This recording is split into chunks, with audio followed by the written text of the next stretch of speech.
Welcome to the Maker's Playbook, the podcast where we talk all about what it's really like to make a living from the things you make.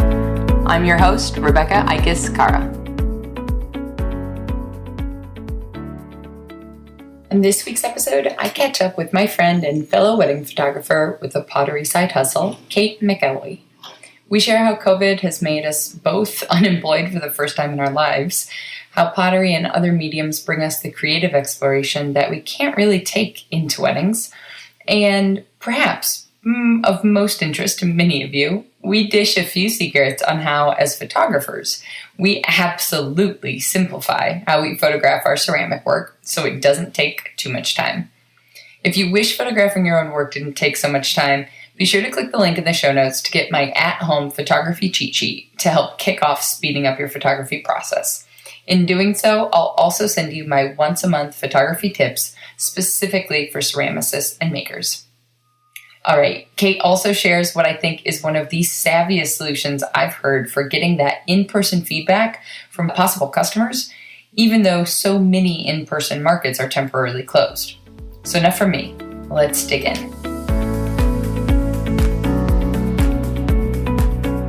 Hey, Kate. Welcome to the podcast. Hi, thank you. How are you? I'm good. I'm good. I just spilled tea all over myself because I was laughing at you. But things are pretty good, honestly. I'm feeling very grateful to be in the position I am right now after the crazy year we've had. So for sure. Yeah. And for those people that don't know, where are you at in the world? As everyone in the world has a crazy year, but some of us more than others. Yeah, so I'm physically in the Boston area, Massachusetts, the North Shore. We actually recently moved house, which was a really nice thing to do during this year and gave us another focus in our lives, house hunting, and then a lot of work we've had to do on the house. That's been a really nice change of scenery. And yeah, I'm a full-time wedding photographer as well as doing pottery and various other bits and pieces. So this year's been tough for work. Pretty much all of my weddings have been cancelled. I've been pretty much unemployed for the first time ever in my life. So that's been interesting as well. Different perspective for sure. There's so many people, it seems like, online now who have this dual kind of, I'm full-time photography, but actually what I really want to be doing now is playing with mud all the time. Yeah, there's so many of us. I think visual people really need creative outlets of various kinds. And also, I think a really big part of it is when you're making money doing other people's vision of your creative vision, you then need another separate outside creative outlet. And that's what mud became for me. And I think a lot of the other photographers I know. Oh, that was 1,000%. Like when I first started with ceramics, it was about if I sat down at the wheel, whatever I created didn't have to turn out. I could cut it in half at the end and it didn't matter. There wasn't the requirement that what you do has to be good or have a certain result because a client is expecting that. Exactly. Yeah, it's really nice just being able to go into the studio and saying, hey, I just want to play. I want to mess up. I want to not keep anything. I just want to try new forms. Whereas on a wedding day, you have to show up and you have to perform nonstop for 10 hours and you can't mess up. There's absolutely zero room for error. So yeah, it's been really good for my headspace. And I'm such a perfectionist as well. It's been very good at teaching me and keeping me humble. Also for me, actually remembering the creative cycle of, like you were saying, on a wedding day, not that we're not creative, but I have a certain photography style that people expect because that's what they have seen me produce in the past and that's what they hired me for. And so there's a certain level of experimentation I feel like I can't take because it's a massive responsibility to photograph someone's wedding. And so I can't just go and try something new because what if it doesn't turn out and then it's like, oh, sorry, I missed your first kiss? No, that's that doesn't work. Okay, so obviously you and I have known each other for way longer than just ceramics. I was trying to think back to when the first Inspire was, which is when I think it's been more than 5 years, I think. Probably 6 or 7 years. Yeah. So for those people that haven't known you for that long or haven't gone down the wild world of wedding photography with the rest of us, how would you introduce yourself? Oh, gosh. As a person or as a photographer, as a ceramicist? Yes. I'm British, first of all. clearly, although I go back home to England and everyone thinks that I'm American because my accent has shifted so much. I know I always get this crazy look from Americans when I tell them that, but I belong nowhere. I sound British to Americans and American to British people. And yeah, I've been living in the States for 14 years. My husband's American. We met in London. We were both studying at the time. And yeah, I moved over here planning to start a PhD program in linguistics. I didn't know that part. Yeah. So I have a master's degree in linguistics and a bachelor's, and I started a PhD program in the UK. Didn't like it, so decided to switch majors, basically, in the PhD program. Had a place lined up at the University of Washington because we were living in Seattle at the time. And then I just decided I didn't want to work for other people for the rest of my life. My dad has always been self-employed, and I have always really respected him and been quite envious of his work life. He gets to very much choose his own hours. He works really hard, but it's on his time. He gets to choose when he does certain things. I'm pretty independent as well. So I definitely wanted freedom with time, with where I was making my living. So it was actually my husband who suggested I go into photography, because I was always taking pictures when we went on vacation or at parties, definitely like hiding behind the camera, very much an introvert. Yeah, so I started taking pictures, did a few classes in Seattle, followed a wedding photographer for summer, and then started getting my own bookings. So I actually went full-time within, I think, 4 months of starting photography, which was pretty great. I'm so glad I asked that question because I had no idea about this part. Okay. Yeah. So yeah, it was all thanks to my husband, really. He's not creative himself. He's a scientist, very analytical, but he has always really pushed me in the creative stuff, which I'm so grateful for, because I don't think I would have had the guts to go out there and do that on my own. Yeah. And so we moved to Boston about 11 years ago, just been full-time wedding photographer. And then a few years ago, I started dabbling in various other kind of creative outlets. I tried bookbinding, which I really loved for a while. I did paper marbling, which is really random, but I'd always really loved pottery. I've always bought pottery. It's probably my favorite art form to buy, and especially really functional ware, mugs especially. I collect mugs from other potters. And yeah, I tried a class many years ago in Seattle. I hated it. It was not well taught. We didn't get any one-on-one time, and I didn't realize you're actually supposed to have water on your hands the whole time you're throwing. So I was basically throwing dry. So for all the other potters out there, like it's immediate failure if you try and do it with dry hands. So it was a pretty bad experience. I took one class and it was like, yeah, this isn't for me, but I can enjoy other people's work. And I'm not sure what prompted me to try it again, but I signed up for a one-on-one class with a teacher at a local studio and completely fell in love with it immediately. And then went into this like deep dark rabbit hole of obsession, as I do with most of my creative outlets. So yeah. And that was sorry, carry on. No, I was going to say, as most of us do with ceramics. Yeah. This is the through line, absolutely, no matter who I've talked to. It's been like, so I tried it, and then I was an addict. Yeah, it's so weird. More so than any other art form that I've heard people talk about. And I have a completely compulsive, obsessive nature anyway. So yeah, my husband didn't see me for the first 6 months I was doing pottery. Is that why you moved a wheel into the basement instead of a community studio? Yeah, that was one of the reasons for sure. So I could have access 24/7. It was also the beginning of COVID that I bought the wheel. I hadn't been planning to get one at home quite yet. And then COVID happened. Our community studio shut down and there was no question. I had to make it work. So I ended up with one of the little shitty tabletop wheels, which I don't recommend. But it was a good start. And then I sold that off to a friend. Perfect. Oh my gosh. I love it.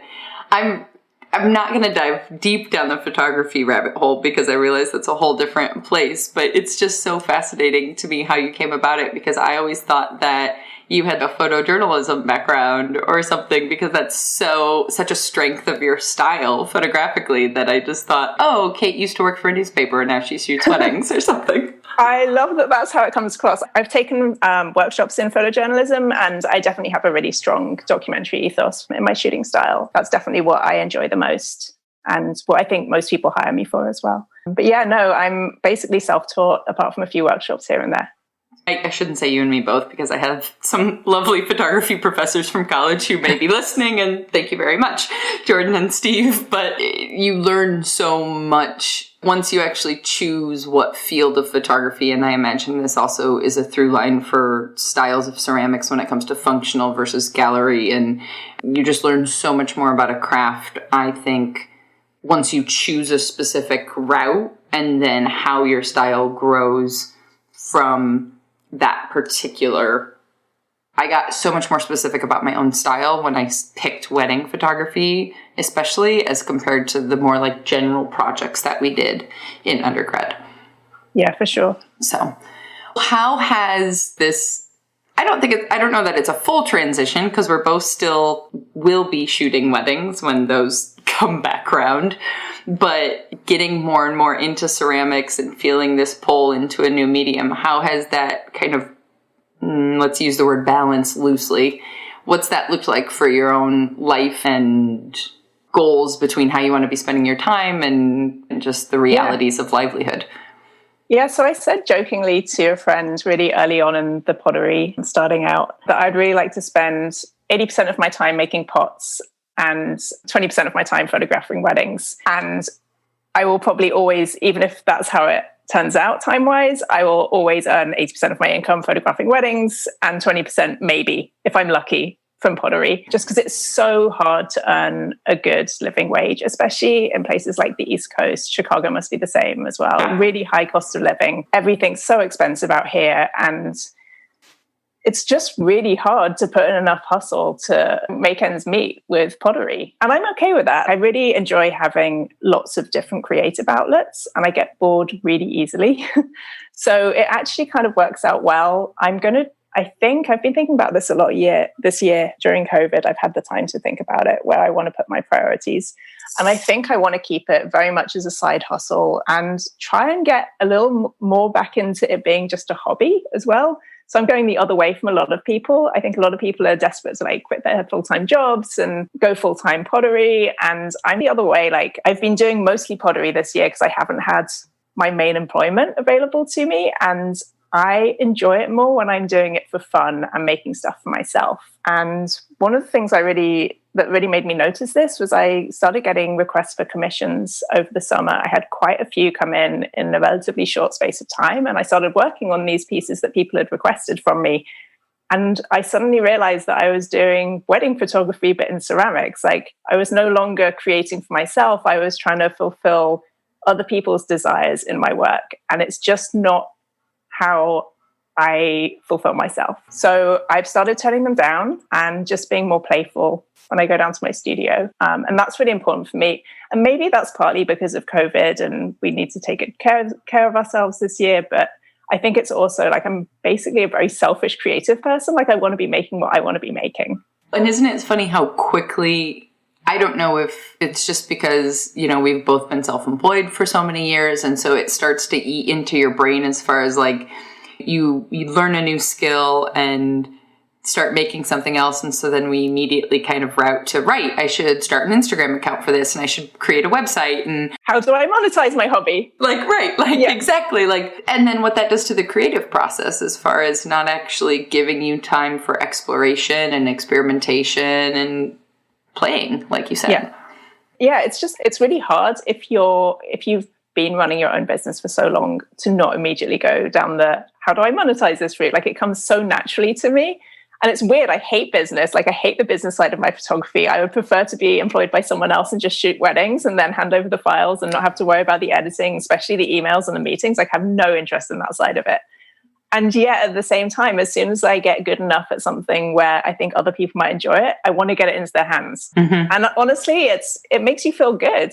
If you can earn some income, I want my hobby to pay for itself at a minimum. I really would like to earn a little more as well on top of that. But yeah, I have to keep reminding myself, hey, this is supposed to be fun. You need to like chill back and think about what's going to inspire you when you go downstairs to my basement. My studio's in the basement now. It's great. What's going to make you feel happy and inspired and make you excited to go and work or play in the mud as opposed to just, I don't know. I found that mugs, like I would make 20 mugs with the exact same design and they would sell out immediately because I'd done a good job of marketing them probably. So now I'm like, I think maybe I'll take a break from mugs for a while and people won't get the mugs that they want. And it's important to do that for yourself. Just step back. I'm asking this question very much for myself. In that thought process around, you and I are both in a year where the income and the businesses we've spent a decade building have been overturned, and pause doesn't feel like a big enough word with them. So how do you combat then also a little bit of the very real fears, at least for me, around, but if I don't monetize this, having another craft that I love and have gained a decent amount of skill in was also a matter of that security blanket of varying streams of income, right? And so then when you're like, oh, wait, hold on a second, I need to focus on this for the health of my own brain and creativity to not go straight down to monetization, but also security and having that safety net. Like, how's that? Again, I hate that I keep using the word balance, but I don't have a better word for it because I don't have a PhD in linguistics. So give me a better word. For me, I'm an optimist, I think, when it comes to money. I also know that I can live pretty frugally if I need to. I'm also in an incredibly lucky position that my husband's full-time employed. He loves his job. He's in a sector where he's going to be able to find other work if he does become unemployed. So there is that as a safety net. That said, we have separate incomes. We pay money into a shared account. We very much keep our finances separate. I don't know. As an optimist, I think with money, I hope for the best. I'm pretty sure. I feel like I've started businesses in new places. Moving from Seattle to Boston was really tough, having to rebuild your business entirely from the ground up 3 years in. And I did it fine. There were a few months where I was like, oh, I'm not sure if this is going to work. Am I going to make it? And you do. Like, if you need the money, you'll find a way to get it. And if it means taking a part-time job somewhere for a while, so be it. But I'm confident in my ability as a photographer and my connections that it will right itself again in probably a year or two we're looking at now. And I'm just trying to take this time as a really great creative break after working my butt off for 10 years, 12 years as a photographer. Like, I think it's a good time to just decompress and refocus and really be selfish with my time for a while. Yeah, optimism is the way forward. I think it's the only way right now. If you're not optimistic, you're going to be pretty miserable. And also, I didn't realize how much I needed this pause, says the girl who was intentionally taking a sabbatical this time last year.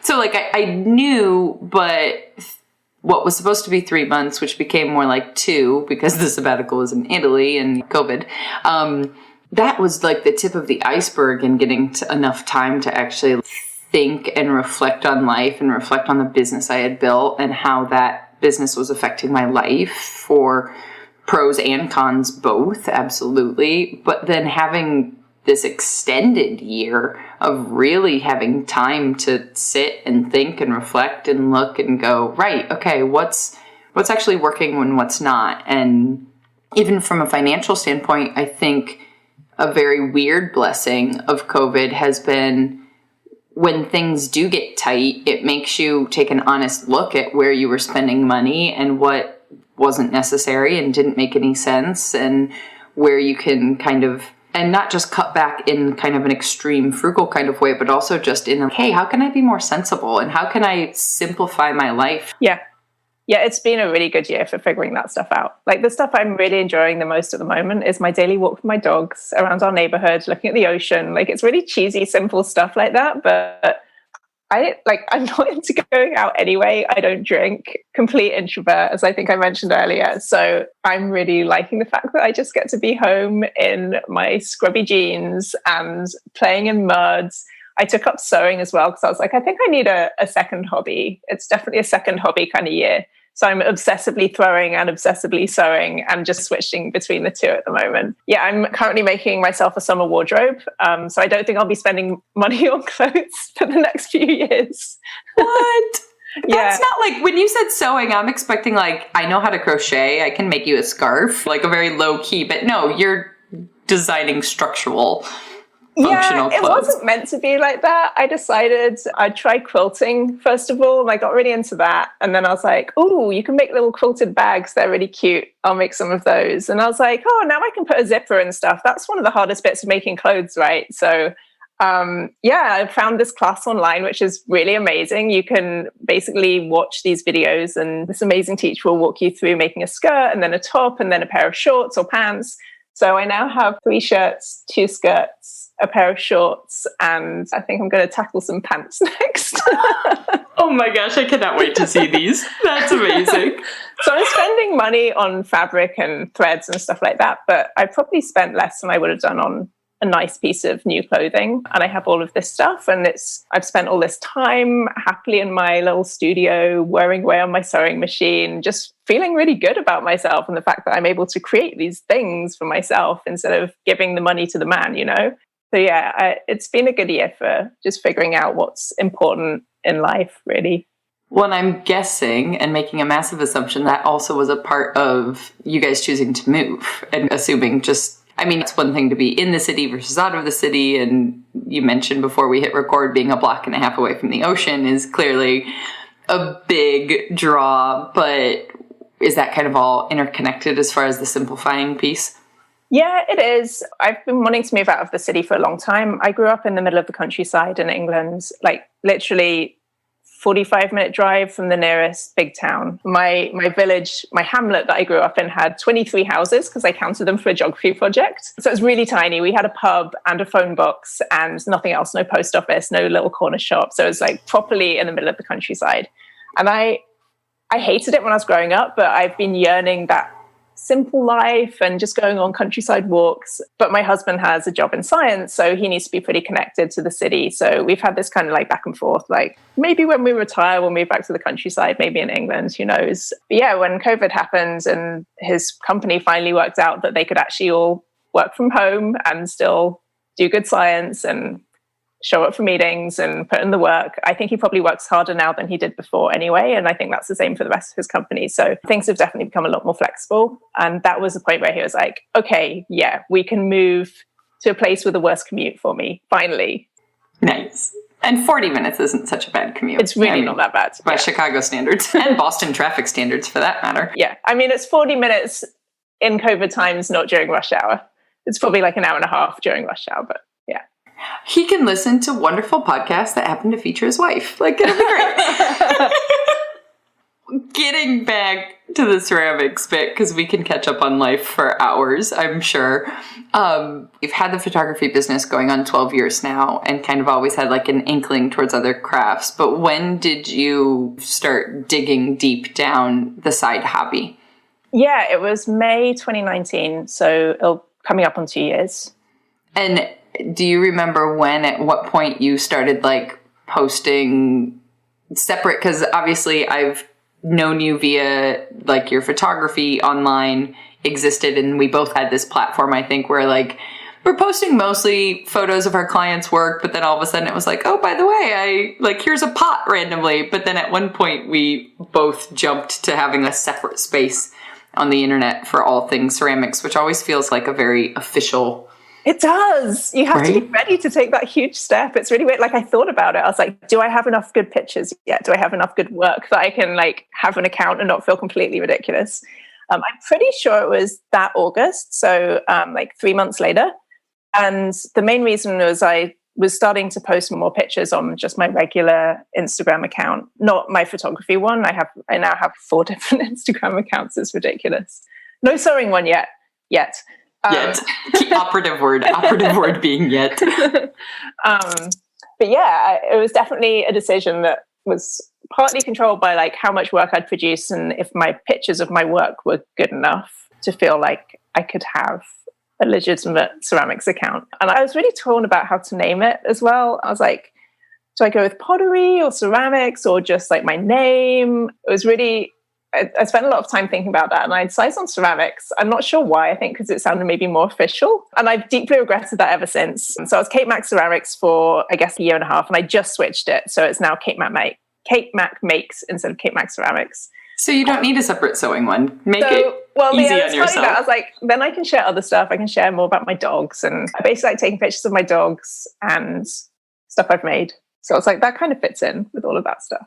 Isn't it also funny that at least for me, there feels like there's so much pressure to make sure we have the good photo. Like, everybody feels pressure about having good photos on Instagram, but everybody knows we're photographers. So I just go for boring. Everything looks the same.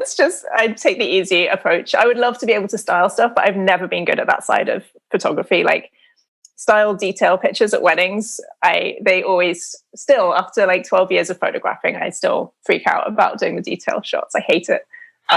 Yeah, when it comes to photographing my own work, I'm just like, just get it done, make it look clean and simple and well lit. Yeah. These are all the photographer secrets. Everybody thinks we're doing something more fancy, and actually we're simplifying the crap out of it. Yeah. Yeah, you just want an efficient setup, honestly. Yep. And I think the point you made, the same setup, I think the biggest thing to look more professional is consistency. And so like just doing the same thing over and over again, you can change up grab some different colored napkins if you want to change up the styling or something and keep everything else the same. Yeah. Well, so talk to me a little bit more then about like you launched an Instagram account for ceramics and weddings aren't happening. So what have you seen happen with your ceramics and the things that you're making as far as what that looks like with either, you mentioned the commission requests and just how things have been going in general? Yeah, it was a funny time to launch a business. So I had lots of people ask me, so I started the Instagram account in August last year, year before last, August 2019. And probably September, October, I started having a few friends say, "Oh, are you selling anything? I'd love to buy a piece." And I was like, "Oh God, it's not good enough to sell. I just photograph it really well." And then I got more confident in my work and I was like, I'm getting lots of people ask, and there's a few pieces that, I'm really proud of at this point. I worked really hard on my cylinders. That was what I obsessed over for the first few months. So I make pretty decent cylindrical objects of various kinds. So I was like, I would feel comfortable selling my cylinder-based things. Yeah, I mean, like potters typically will set up at markets and you'll go and do the market thing. I was actually going to be a part of my community studio show in, I think it was April. And I also had a couple of smaller market events that I was looking to do. So I was making stuff for those. They were all due to happen like March, April, May in 2020. And of course, all of that got shut down. Thanks, COVID. So I was like, I guess I'll be doing an online store. So yeah, I have never sold at a market, which is really sad because I really love interacting with people. Set up a Shopify website. It's really nice having the business background and I know how to fiddle with HTML and with CSS and stuff like that. So I'm feeling pretty confident with attacking a new website. So that was pretty easy to set up. And then in May, I had this brainwave so our neighborhood in Boston was a really great place for open studios. So I was like, what about if I did an open studio but just for me, like no other open studios around, but just advertise to people that follow me locally and say, hey, I'm going to open up my porch. I'm going to put some tables out. You can make appointments so that you can be really safe shopping outside in the open air, just one at a time or one family at a time. So I started doing these porch shops and they've been great. Like I pretty much fill up every space I have available. I have maybe 15 people or 15 groups of people come by and I run these and I sell a bunch of stuff and I get to interact with people and see what pieces they're drawn to, what glazes they're into, all that kind of stuff, and just get to talk a bit about the process, which is fun. Yeah, so that's been a huge thing. And I actually did my first one in Beverly, which I was not expecting to work, and had a bunch of people show up for that as well. So going forward, I'm planning to do that as much as possible. I have to admit, I hate shipping my work. That was actually going to be one of my questions. So yeah, tell me more. Oh, it's just exhausting. I did a lot of research when I first decided to ship stuff from like website sales. And it was really important to be environmentally friendly with my packaging, but that gets really expensive. So I spend a lot of money on this really fancy paper bubble wrap, which is recycled and recyclable. I have these cornstarch packing peanuts. I hate packing peanuts, but it's the best way of sending stuff without adding too much extra paperweight. And when you open the box, you can just tip them into the sink and they dissolve in water, which is cool. I didn't believe it until I did it. And I was like, oh, wow, they actually dissolve. This is amazing. And yeah, if you do a bunch of web sales, it's a lot of packing. Like it takes a really long time to pack a box. So if someone buys, say, 3 items, I'm going to spend 30 to 40 minutes packing that box. These are the things that I don't understand coming from the photography world when I look at the numbers of like, so wait a second, even on like the high end of someone selling online for, let's say, like a $45 mug, right? Mm-hmm. Having that business brain, I go, but wait a second, it took you how long to do, let alone the throwing, the trimming, the glazing, and then also the packing and the customer service conversations. And I start doing the math on time to figure out the hourly rate and go, I love what I do, but this is not a viable business model. Yeah, it's not. I think the only way to be viable really is to be really fast at making stuff and to have a really streamlined process for selling. Having interns, having friends that will help out. There's ways around it, but you have to work your butt off in ceramics to actually make it a viable business. And people do. There's hundreds and thousands of people making a great living from ceramics, but you have to put in so many hours of work, which are barely paid at all. Like, I'm a really slow maker, so it probably takes me, just throwing the mug is probably 10 minutes minimum, plus all of the ones that fail. fail at the throwing stage, and they fail at the trimming stage. And then if they make it through that, then maybe one will blow up in the biscuit. Actually, that's a lie. I have not had that happen yet, touch wood. No, but I totally have glazed too quickly and too thickly and been like, I knew. Why did I even put it in the kiln? I knew when I glazed that and it was still wet after one dunk that it was a stupid idea. Yeah, I probably lose more stuff in the glaze firing than at any other point. I'm so unhappy with most stuff that comes out of the glaze firing still. Like, nearly 2 years in, it's constant frustration and constant humbling, but I love it at the same time. But yeah, like a mug, I probably earn $5 an hour for mugs. Yeah. It's ridiculous. And I charge a really good amount for mugs. Most of my mugs are $45, a few are more, a few are a tiny bit less. But yeah, like, even charging that much for a mug, which my husband says is daylight robbery. Even that, because I'm slow. Like, right. It's, Yeah, absolutely. I personally can't make a good living from pottery, I don't think. And I'm okay with that. Like, I have other places where I can earn a good living. Right. It's like we're gluttons for punishment because it's okay. So wait, we've gone from one industry where we work 12-hour days on Saturdays in the summer, which for the East Coast of the Midwest is basically like the prime time moments to enjoy where we live. On the front end, it seems really expensive, but once you do all the calculations of the hours of work you put into it, it's actually really not all that. Like, at one point, I realized that the benefits that Starbucks offered, their like part-time, full-time workers, was better than what I had access to. Yeah. And pottery is totally different, but when you're looking at it to try and make a living is, oh shoot, I just traded a camera for a wheel. Like, I haven't actually, like, crap. Yeah. Yeah. Oh. I'm fascinated by the porch concept, for one, and I want to dig more into that because I think it's really savvy, and also you're more in control rather than being at the mercy of the marketing of another market or the cost of a stall at a market or anything like that. But the interesting thing to me is I feel like there are so many people online doing direct-to-consumer, shipping individual items. Like, I'm curious as to how that is so popular when it seems like it's the least efficient and the least cost safe, if you will, like the least viable as a model.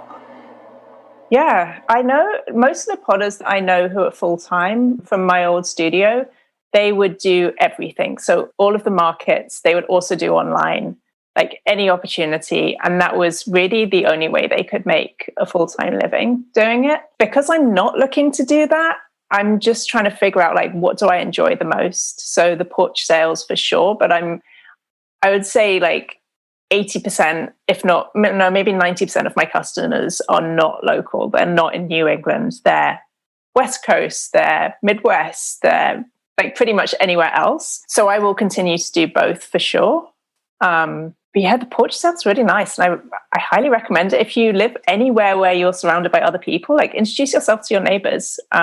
Because we moved into our house at the beginning of October. I decided to give all of our next door neighbors a little cup for Christmas or for the holidays. So that was nice. And I've already had one of the neighbors say, hey, I'd really like to buy some more to give as gifts. Even just doing little things like that and introducing yourself to your local market, I think is a really good way. And we're lucky. We had a really great covered porch in our old house. So that was, I could organize like a porch sale and not have to worry about weather. But if you're doing markets, you can do the same in your backyard as well. If you have a backyard, set up your market tent. You don't have to worry about the weather. If you have a porch that works, I'm not sure about the legalities of it, but I also don't think most police are going to care about some hobby potter setting up outside their house like once every few months.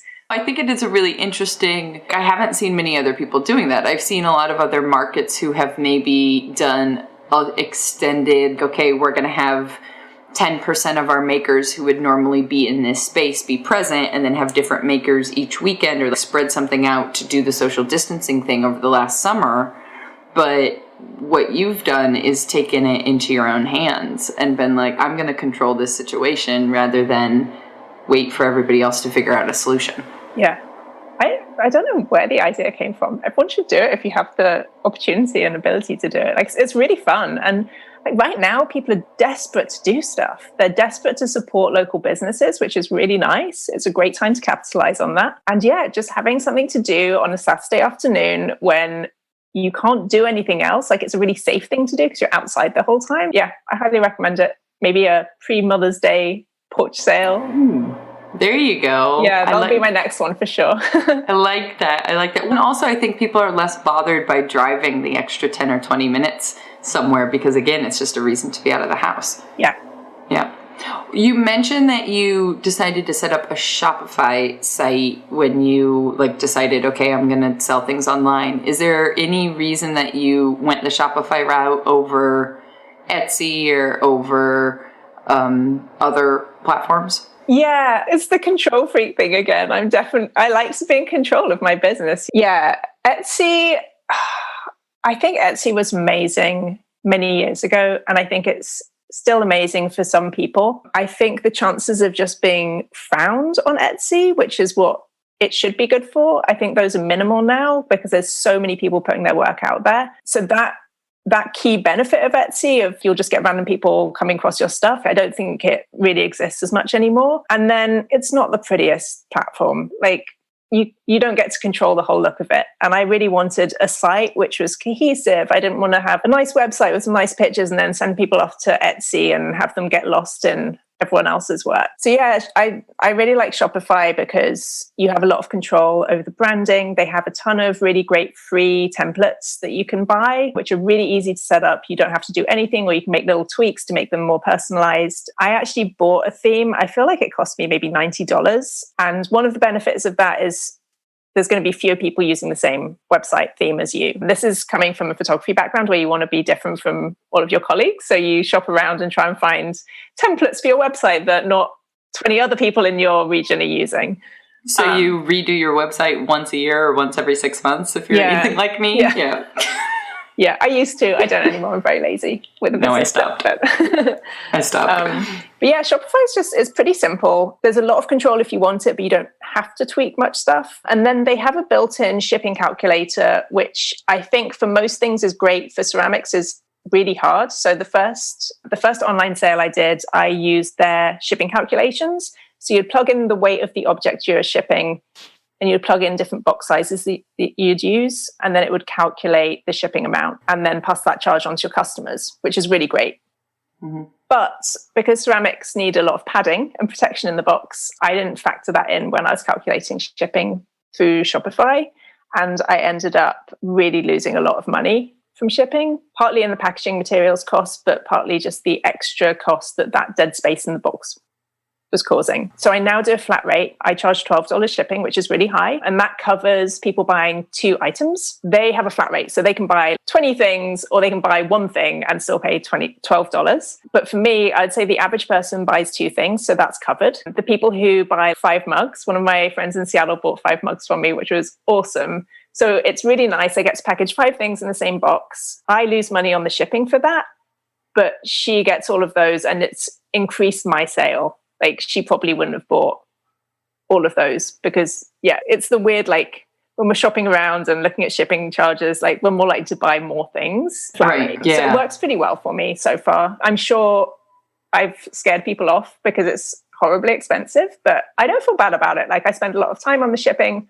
I'm definitely not getting paid for my time that I spend shipping each box, and it's really expensive. Yeah. And have you started to factor in, like, your actual costs of the packing peanuts and the things that you mentioned into the cost of the piece, so that the flat fee of the shipping is actually more in alignment with how much you're spending to USPS or whoever? Or so my secret to pricing right now is just find a number floating in thin air and put it on an object and see if it works. There is absolutely no smart pricing that happens. I'm like, do I fancy selling this mug for $30? Absolutely not. It was worth way more to me than that. Do I fancy selling it for $45 or $50? Yeah, maybe. Yeah, I could part with it. Exactly. I could part with it for that. So I talked about this actually. I've done some like conferences where I've spoken about photography to other photographers, and I feel like there's a happy price for absolutely everything in life. Because I have another full-time job, I can play with my happy price and see what feels right for me. If this was my main source of income, I think I'd have to be a lot more savvy about what can the market bear. Am I charging enough to cover my time and materials and so on? But right now, it's just what's my happy price? What is a reasonable, fair amount for the amount of time I've put in? And bearing in mind that I'm paying myself a very low wage. And also, though, I would argue that when you do focus on the happy price, and when that number is a number that scares you, like my experience with photography being my main source of income, so needing that and requiring it, like anybody could go anywhere on the internet and find a photography forum right now where someone's talking about changing their prices and is scared to death to change their prices, right? All of us go through this. It doesn't matter if it's year 1 or year 10. But then you do change your prices, and then someone books you at that price, and you go, crap, I should have been doing this all along. Like, there will always be somebody selling a mug for less money, and there will always be somebody selling a mug for more. Yeah. In one of those things where it's all just completely relative. And I think there's a certain level of like the craftsmanship has to live up to the dollar amount to a certain extent. But once you're to a certain level, at least this was my experience with photography, like I held back for way too long to charge what I was actually worth and what I actually needed to survive, because, you know, I was looking at other photographers who were 10 years my senior and being like, well, my work's not as good as theirs, or, you know, well, this or that, where it's more than just that as well. Like I've just gone down too many different rabbit holes on pricing. There's so many different, like there's the value of your making, but there's also then there will be somebody who gripes about it being too expensive and wants something for $5. And there will be somebody who looks at it and goes, well, if it's only $35, then maybe you're not that good of a ceramicist because it should be at least $50. And so I'm not going to buy anything for less than. Yeah, it's interesting actually. When I shop for mugs myself, I don't really have a maximum. Like the perfect mug to me is this magical unicorn. I haven't found it yet. I've come close. Actually, I will tell you, my very favorite mugs in the world are made by an English potter called Emma Lacey. She's super high-end. She's sold in like Selfridges and other like really high-end department stores. But she has like a little studio. I think it's in her backyard, like just like the rest of us. Like it's fairly humble. She's delightful. She does little Instagram tutorials and throwing sessions, and her work is just absolutely beautiful. She works in porcelain. They're thin, but they have throwing marks. The shape is really clean and simple. It's all stuff I strive for in my own work, and I'm like 20 years behind her or whatever. Like her mugs, I don't remember how much they were, maybe like £40 UK. I'm probably getting this completely wrong, but at the time I was like, wow, this is the most perfect mug I've ever found. I don't really care how much it costs because I'm going to drink my coffee and tea from it every day. And being English, I drink a lot of tea.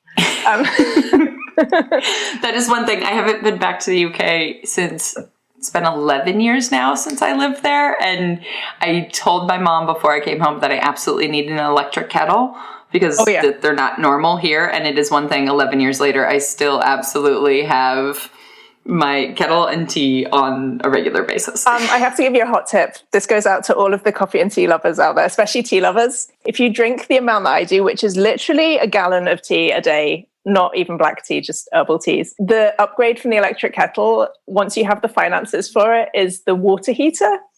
It's an Asian thing. So I have a Japanese model. It holds 4 liters of hot water and keeps it at 195 like the perfect degrees. Temperature? Yes.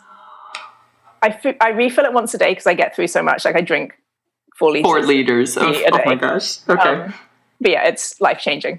That was our holiday gift to each other this year. But yeah, it makes me really happy.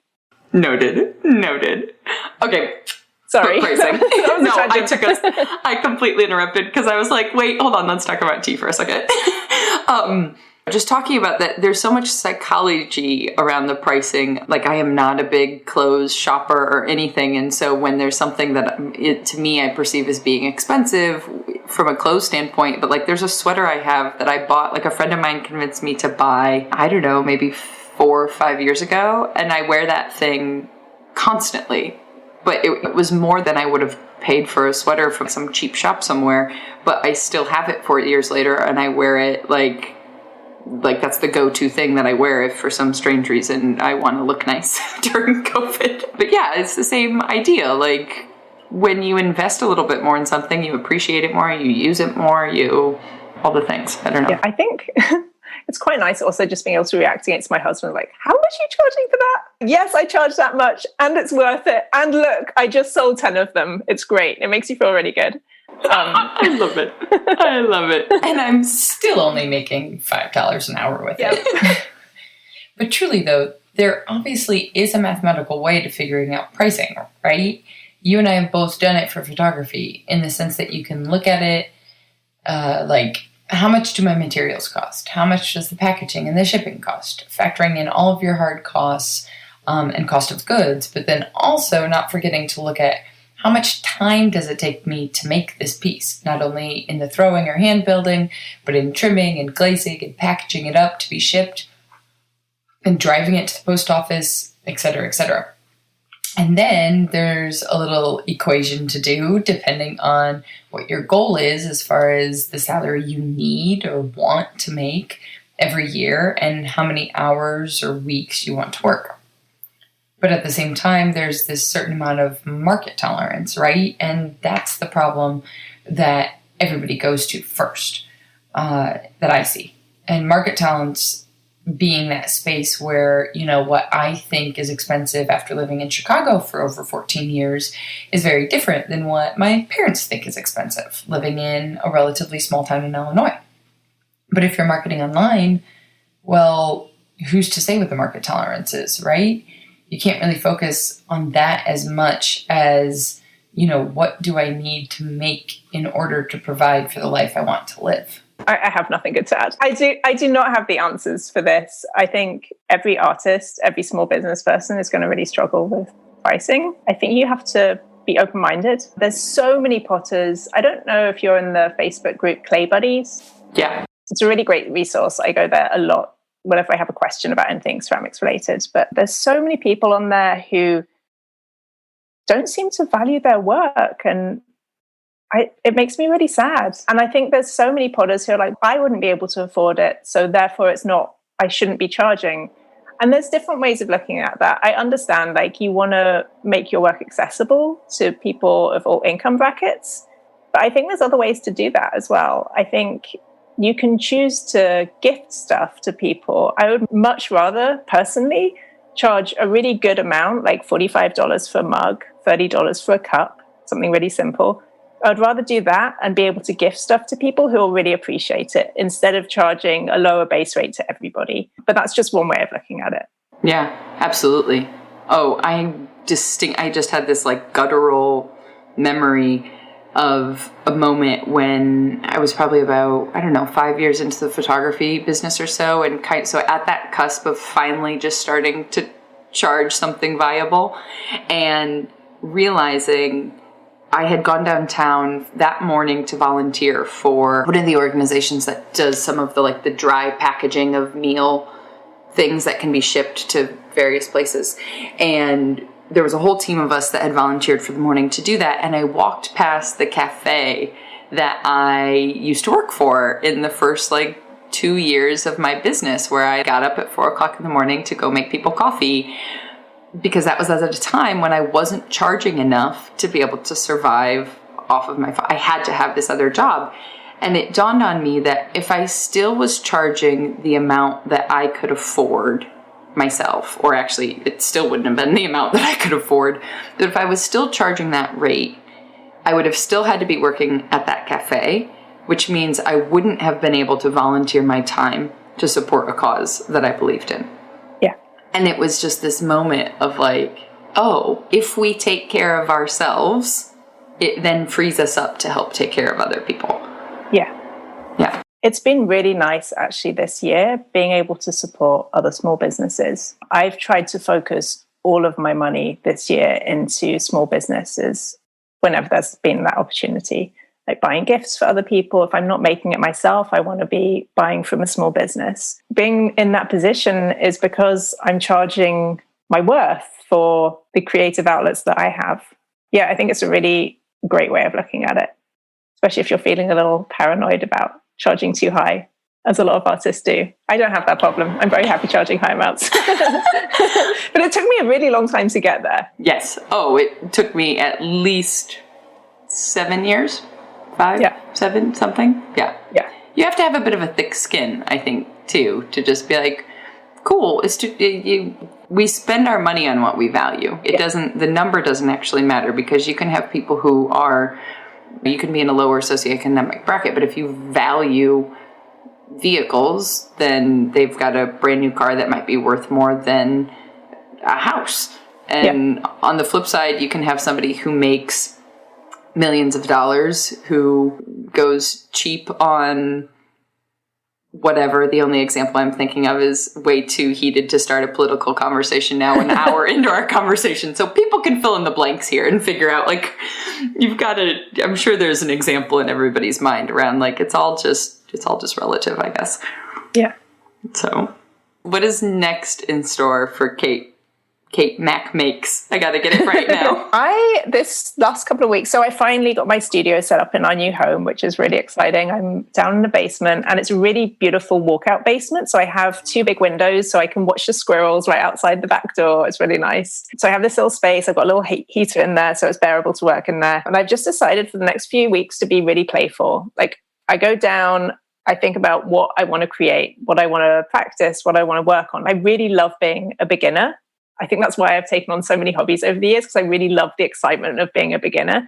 And I need to do that again for myself with ceramics. So right now I'm working on lidded jars. There's a really inspirational potter, Michelle Wen, artist, is her Instagram handle. She makes these really beautiful closed form lidded jars. And I've always done lidded jars. Like, I really love the technical aspects of that, but there's something different about creating it all as one form and then cutting it open. So you have the lid and the body, these 2 pieces.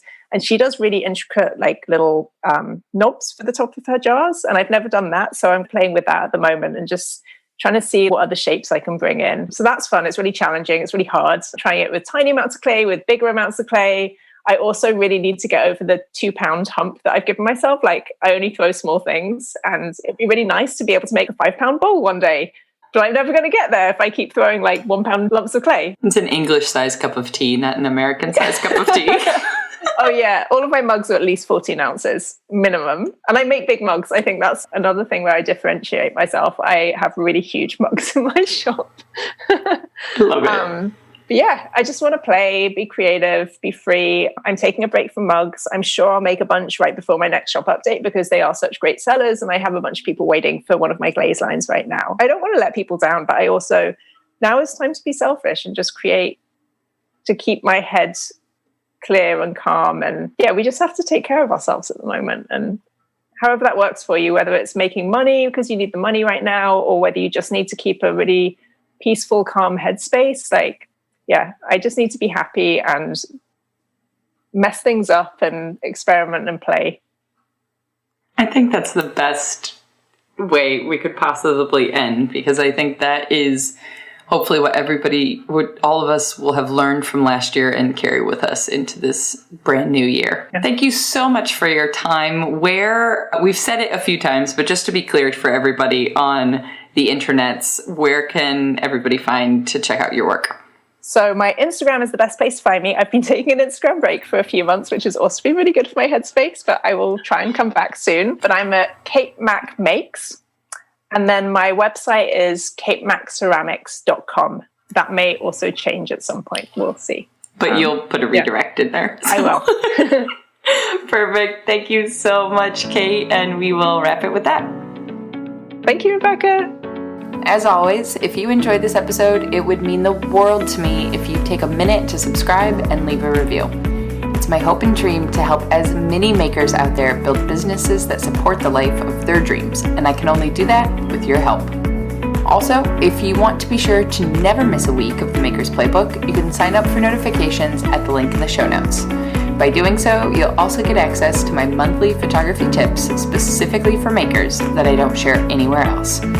Until next week, go get back to making your dreams a reality. Together, we've got this.